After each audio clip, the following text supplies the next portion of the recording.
Olá, pessoal! Estamos aqui hoje mais uma vez para refletirmos juntos a nossa liturgia do dia, tá certo? Nessa sexta-feira, a liturgia fala para gente que o Senhor é nossa luz, o Senhor é nossa salvação.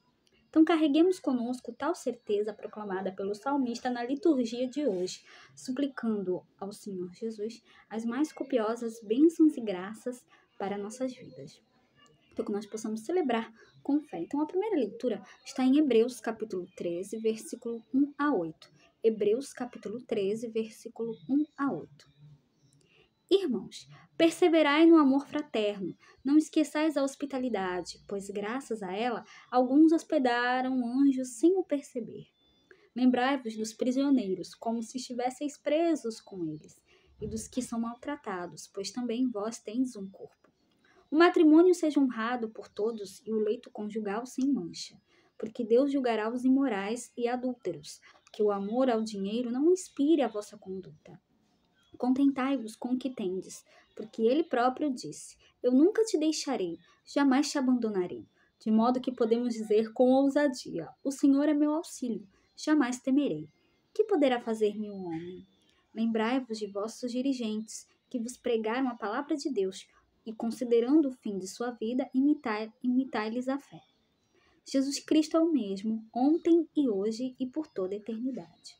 Então, aqui na primeira leitura, nesse último versículo da carta aos Hebreus, da leitura da carta aos Hebreus, ele fala: Jesus Cristo é o mesmo ontem, hoje e por toda a eternidade. Então, que nós possamos dar testemunho da boa nova do reino de Cristo a todos, que nós possamos anunciar o Evangelho, fazer a vontade de Deus na nossa vida e dar testemunho do Evangelho, que nós possamos colocar em prática os ensinamentos de Deus na nossa vida. E agora, falando do Evangelho, hoje ele está em Marcos capítulo 6, versículo 14 a 29. Marcos capítulo 6, versículo 14 a 29. Naquele tempo, o rei Herodes ouviu falar de Jesus, cujo nome se tinha tornado muito conhecido. Alguns diziam: João Batista ressuscitou dos mortos, por isso os poderes agem nesse homem. Outros diziam: é Elias. Outros ainda diziam: é um profeta como um dos profetas. Ouvindo isso, Herodes disse: ele é João Batista. Eu mandei cortar a cabeça dele, mas ele ressuscitou. Herodes tinha mandado prender João e colocá-lo acorrentado na prisão.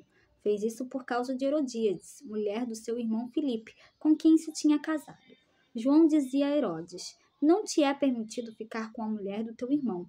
Por isso Herodíades o odiava e queria matá-lo, mas não podia. Com efeito, Herodes tinha medo de João, pois sabia que ele era justo e santo, e por isso o protegia. Gostava de ouvi-lo, embora ficasse embaraçado quando o escutava. Finalmente chegou o dia oportuno. Era o aniversário de Herodes, e ele fez um grande banquete para os grandes da corte, os oficiais e os cidadãos importantes da Galiléia. A filha de Herodíades entrou e dançou, agradando a Herodes e seus convidados. Então o rei disse à moça: Pede-me o que quiseres e eu te darei. E lhe jurou, dizendo: Eu te darei qualquer coisa que me pedires, ainda que seja metade de meu reino, ainda que seja metade do meu reino. Ela saiu e perguntou à mãe: O que vou pedir? A mãe respondeu: A cabeça de João Batista. E, voltando depressa para junto do rei, pediu: Quero que me deis agora, num prato, a cabeça de João Batista. O rei ficou muito triste, mas não pôde recusar. Ele tinha feito o juramento diante dos convidados. Imediatamente o rei mandou que um soldado fosse buscar a cabeça de João.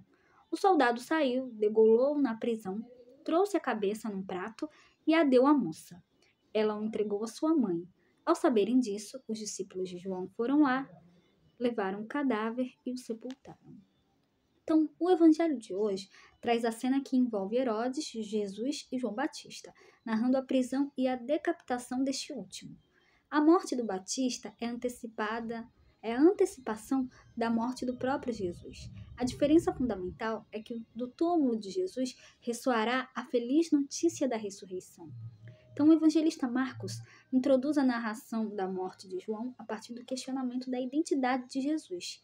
Herodes Antipas escutou falar do Senhor uma vez que seu nome se tornara muito conhecido. Alguns acreditavam que Jesus seria Elias ou um outro profeta. Contudo, Herodes afirmou: Ele é João Batista. Eu mandei cortar a cabeça dele, mas ele ressuscitou. Então, João Batista dá testemunho da verdade e da lei divina, mesmo diante dos poderosos de seu tempo. Ele denuncia Herodes por se relacionar com a mulher de seu irmão. O rei tinha medo de João, pois sabia que ele era justo e santo. Herodíades, influenciada por sua mãe, pede a cabeça do precursor. O martírio de João se torna testemunho definitivo do anúncio da verdade sobre a hipocrisia, a maldade e o pecado. E que bom será quando chegar o dia em que todos nós possamos ser chamados de justos e santos, tá certo? Então, era isso que eu tinha para falar para vocês hoje. Muito obrigada a todos por curtirem, por comentarem. Aqueles que só assistem mesmo também agradeço. Espero que vocês tenham gostado dessa reflexão de hoje. Espero encontrá-los todos aqui amanhã, sábado, se Deus quiser, para continuarmos refletindo cada vez mais as letras da Sagrada Escritura. Então, muito obrigada a todos e até a próxima, se Deus quiser.